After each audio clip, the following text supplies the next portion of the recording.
Yo, yo, yo, what's good? It's your boy Rome here for WKNC. I'm back in the lounge. We got another episode of Who Dat right now. I got a special guest in the stew right now. His name is Joe Pippins, Yo, what's young good, musician Rome? on the rise. Thank you for having me, man. Of course, man. How you been? Been doing pretty good so far. That's good. We were That's just good. talking about earlier, trying to get through finals, making music and all that. Yeah, of course. So. It's so hard to find time to do that, but that's what makes the greatest musicians who can find the time to put in the work even when they got 1,000 other responsibilities For going sure. on. It's maintaining that balance. Of course, man. So you have a new EP coming out. You want to tell us about that? Yeah, so on Thursday, new EP coming out. It's 5 tracks. It's called In Limbo. It's going to feature the newest single that I just put out called El Camino. Nice. There's a couple other tracks on there that I really like a lot. Namely, there's one that features Wes from DOTWAV Media. He produced it. Got some vocals on there from him. So yeah, I'm excited. That's real dope, man. Yeah, for sure. Yeah. In Limbo, where does the inspiration come from that? Comes from a lot of things, honestly. Just like kind of where I feel like I am in my life right now. You know, just being the age that we are, like college students. Like everything's like different. It's always changing. You know, like your life is always something is like drastically changing or something small. Like it's always something going on. So I guess from that perspective. Also, just because lately I've been like really inspired by like space, and I feel like just being out and out of space is like kind of in limbo. So that's kind of like the theme of it, I would say. But yeah, just like those two things really just kind of came together and just gave me the idea for it. Yeah, nice. Limbo can also refer to like a cycle, being either stuck in a cycle or attempting to break a cycle. Exactly. Do you feel that way? I mean, in some ways, yeah, I do. Like, I definitely feel like I'm in a cycle, at least of like trying to like because like we're in like this local music kind of setting. We're trying to get to like this next level. So I do feel like in a way I am like releasing music, doing shows, all these certain things in a cycle. Not that it's like bad, but in order to break it and like get to this next level, so I can be doing things at like the highest level possible. That's a good mindset, man. Yeah. And what do you think of the local music scene around here? What's your opinion on it? I mean, the local music scene, I'm really glad that it at least exists, because I came from a place where it's not like there wasn't local music, but it wasn't like it was as popping as it is here in Raleigh. Like I feel like, especially after like this summer happened, I was learning about like a new artist every day in Raleigh, or like at least a new artist every week. So I mean, I'm happy that there are people that want to be creative, and there are people that want to put out stuff and like just kind of create culture, I guess. I do have some artists that I like, namely the guys that are in my band, of course, just because I feel like I hang around like the type of music that I like the most. But definitely there are other artists out there that I like that are in Raleigh too. So yeah. Who inspires you most from DOTWAV? I know you guys are all guys with vast amount of talent, array of different sounds and everything, and bring so much and contribute so much to the band. But there's got to be some one person or two people that really come out and inspire you. It's a good question, man. Damn, I don't even know. It's a tough one. Yeah. It's a very tough one. I would say, honestly, I think I would have to go with Renzo. Mainly because we're so similar, yet like very different in a lot of ways, and it's like a cool dynamic, I feel like sometimes. Also because we've worked together the longest, so I could say that I probably have the most experience working with him, and like I kind of know how he inspires me and in what ways and things like that. That's like nice. We're both from like the same area essentially.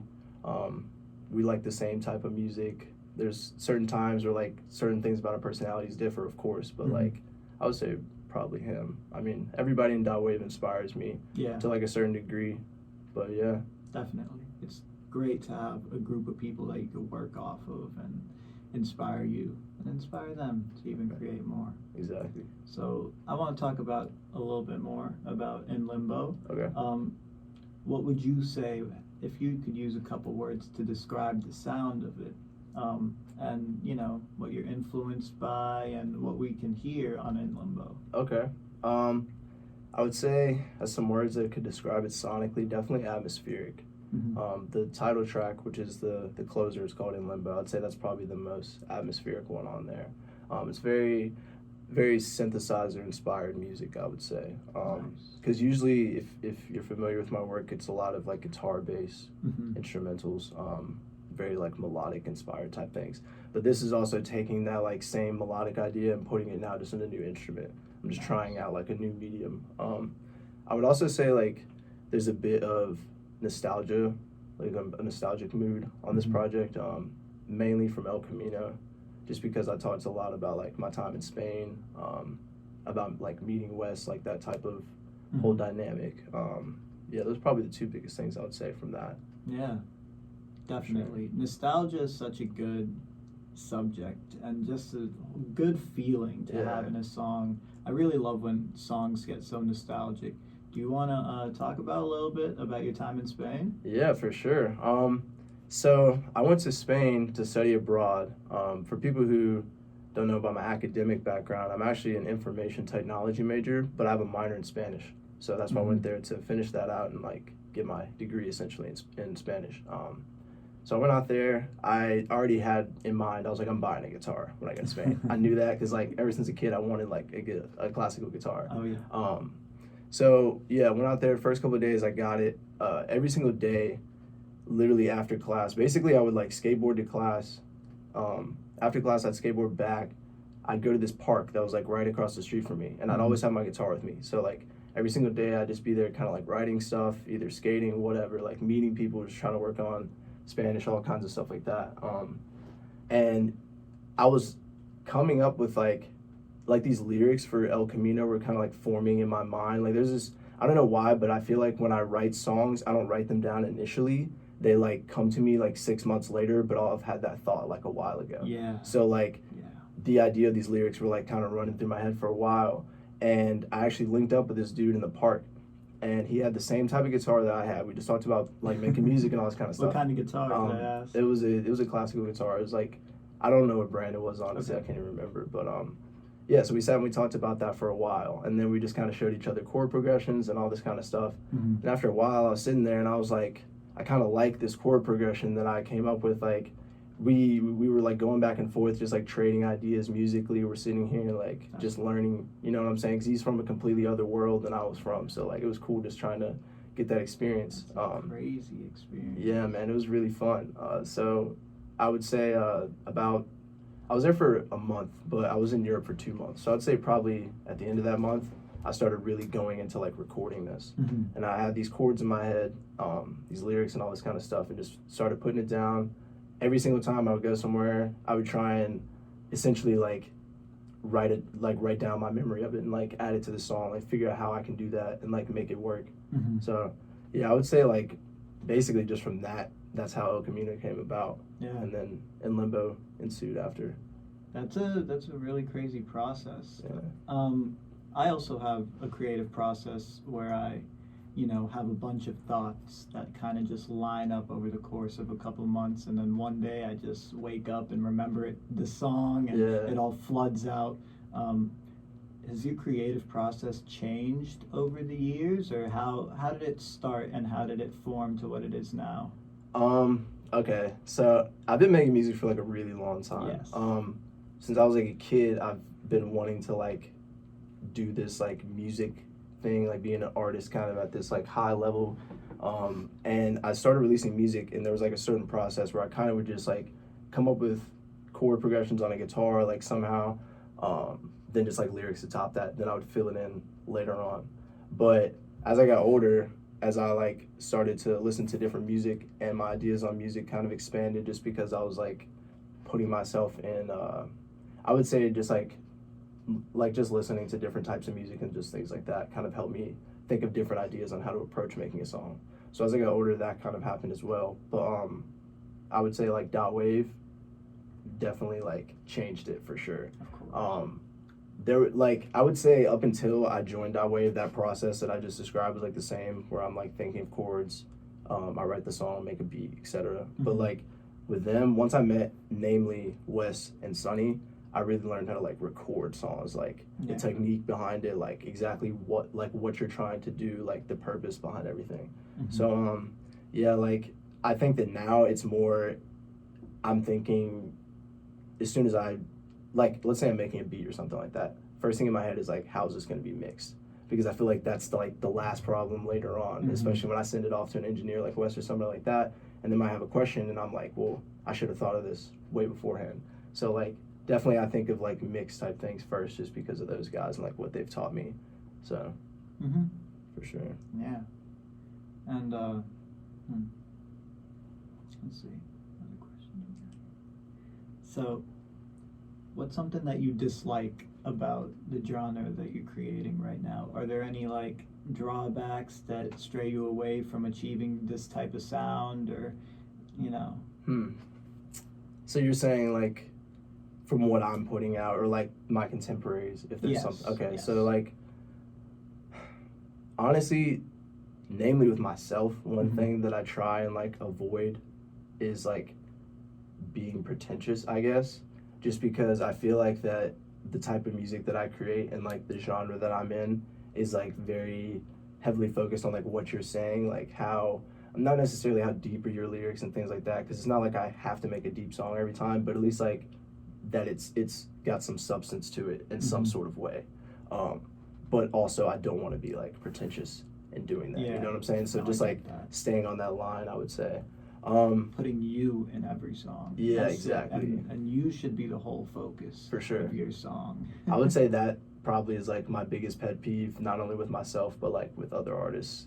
Just not enough of their own personality is going into what they're making, and then it takes away from the passion of it too. Exactly. You know, you could tell who isn't passionate about the music they're creating and who really is. Exactly. You can just kind of tell from people's approach, like who is doing this because they already had this in mind, they wanted to really make music, but also who just kind of wanted people to notice them making music and things like that. So yeah, for sure. So when did you first actually start making music and decide that you wanted to become a musician?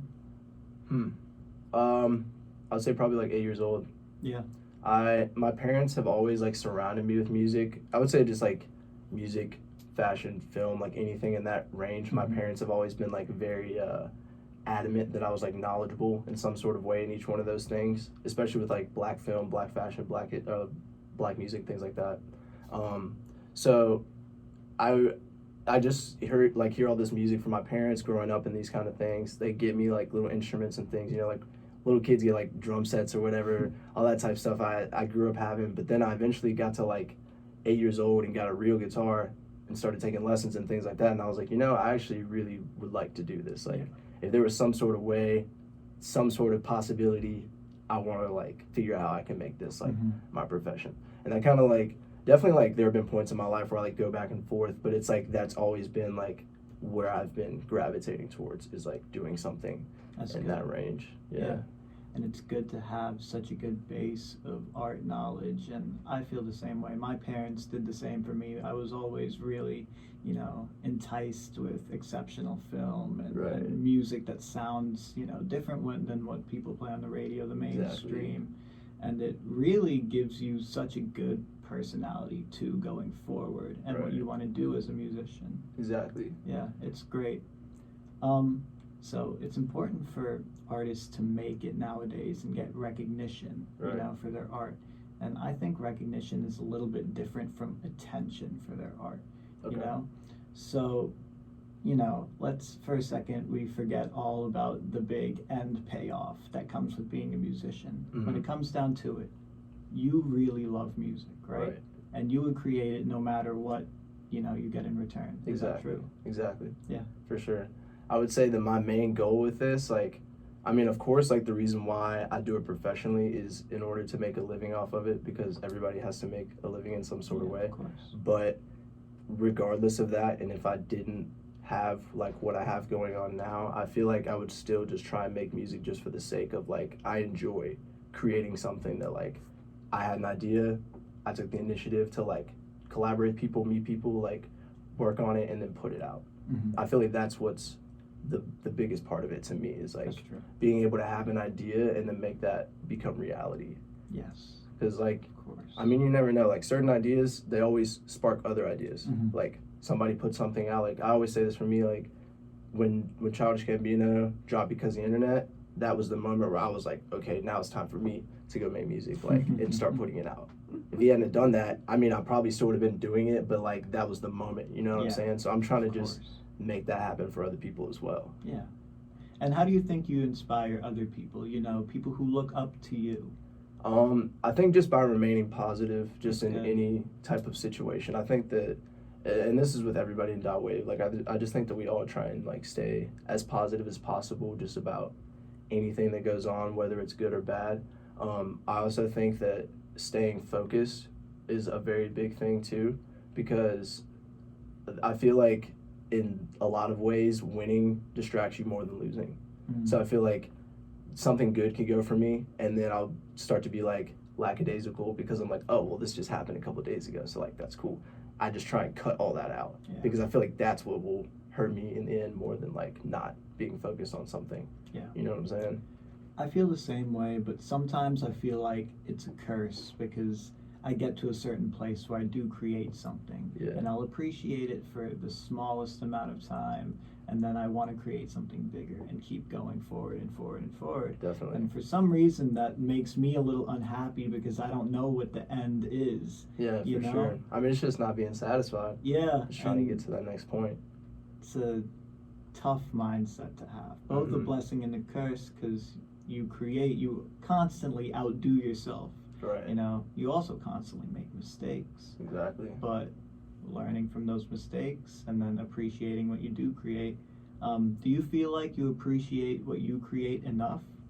Yeah, I think I do. That's good. I honestly, there was a point where I felt like I didn't, but I kind of came to my senses and I was like, okay, I put this out for a reason. It's because I like it. So yeah, I can occasionally like listen to my own music sometimes or listen to my homies' music sometimes, you know, type stuff like that.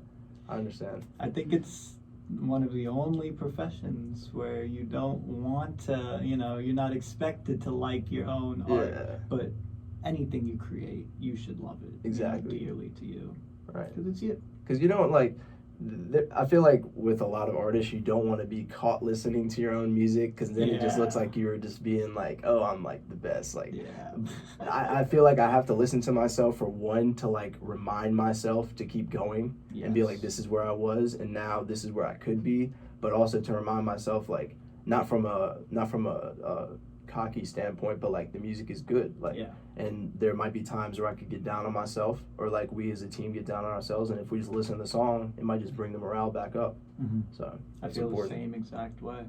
Yeah, usually I don't play my music for other people, but when I do feel down about my own, you know, skill set, I'll listen to my own songs and I'll bring, you know, different sense of happiness and a different motivation to go on and create more. Right, for sure. Cool. All right, let's kick it off with a couple of rap questions. Okay, Say the first I'm thing ready for that pops in your head. All right, so out of all of the hip hop scenes, you know, there's East Coast, West Coast, Atlanta. What's your favorite hip hop scene? Damn, man, that's a great question. Right now? Sure, right now. Right now, North Carolina. Yeah, for sure. Of course. Have to say that, North Carolina. The same. In total, I don't even know, man. I guess I would have to say LA, but not because of like the like gangster rap type stuff, but more because of like a Kendrick type feel. But also, and I know he's from Atlanta, but I would say like Childish Gambino's music sounds like LA, you know what I'm saying? Like that type, like Odd Future, internet like type music. I feel like is probably what I like the most. I guess, honestly, that's a great question. I don't even know. I do like East Coast hip hop too, for sure, but like I wouldn't say that my favorite artists all come from like that area. So going in Atlanta, Outkast is really just so prominent, and they do it for me. Like as a whole Atlanta scene, I know the whole Atlanta scene is so expansive, and there's different coasts, and they all have their different sounds. For sure. But Outkast really does it for me, and Chicago. Yeah. You know, scene in Chicago is always changing, like Kanye. Yeah, and then definitely. You take the other side, the west side of Chicago, No Name and Saba and all of them. Then you got like the drill, like Chief Keef type stuff. Yeah, of course. It's a lot of like, I mean, it's just a lot of different pockets, a lot of different sounds. I like that a lot for sure. I do too. I honestly couldn't say really where I would place my favorite like geographically. Yeah. But yeah. It's a tough one. All right. So if a major brand approached you and told you that you could come out with your own line of merch. Okay. First off, what merch would you sell? And then second off, what brand would you want to approach you?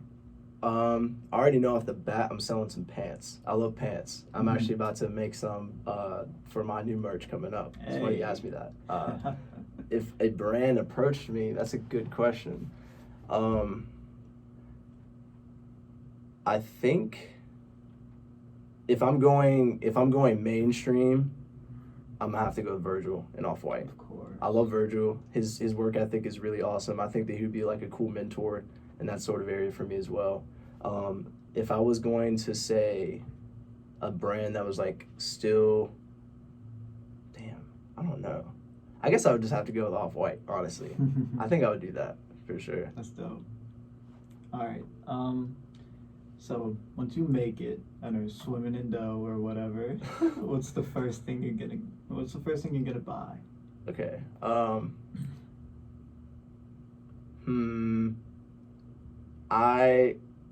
I'm thinking car. Yeah. If I've already given my parents money and I've already paid off my like school bills and stuff like that, I'm thinking probably a whip. All right. What whip? Definitely. Okay. This is sounding like kind of weird because I feel like when people think of like what car to get when they get money, they don't think of this one. But I would get a 4Runner, only because I like that. I already have a Camry and I just kind of like the Toyota type thing anyway. I'm not super into cars as it is, but I kind of just would like that same car but bigger, if that makes sense. Yeah. So That's it. yeah. I drive a Camry as well. Oh really? Hell yeah, man. That's dope. It's the dopest car. Yeah, I like it a lot. It could fly when it wants to, and Yeah. It's great.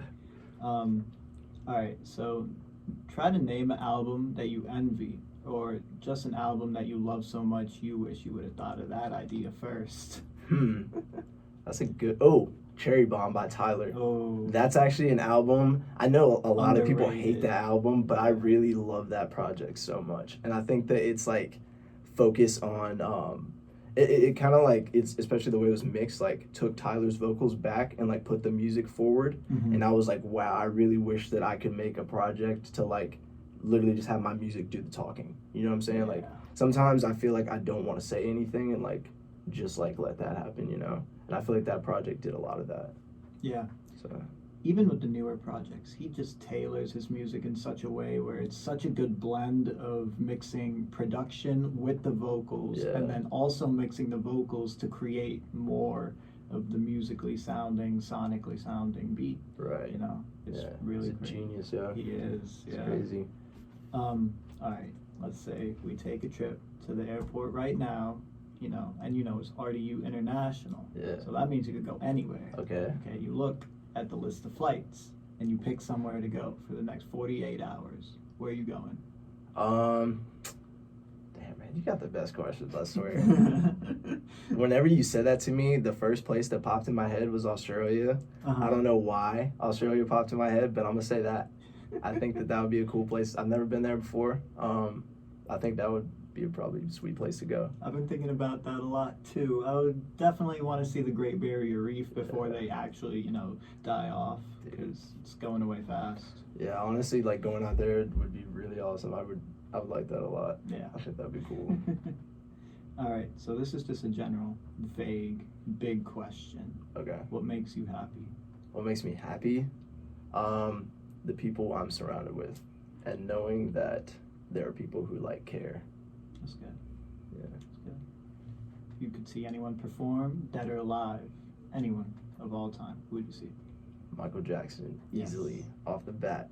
I'm going not only to watch him perform and the greatness that is his dancing and singing, but just to take a look around and kind of observe all the people passing out around me, because that was going on all the time. Yeah, the king. Crazy. If you weren't a musician, who would you be? As a profession, Mm-hmm. I'd probably take my brother's route and do film. Nice. I think I'd probably just either try and get really good at directing, acting, some sort of way in that industry. Yeah. Yeah. Either that or fashion, I think. Okay. Last one. My name is Joe Pippins, and I'm a rock star. Hell yeah. All right, it's been a good interview. All right, yeah, thank you, man. Of course. It's been great.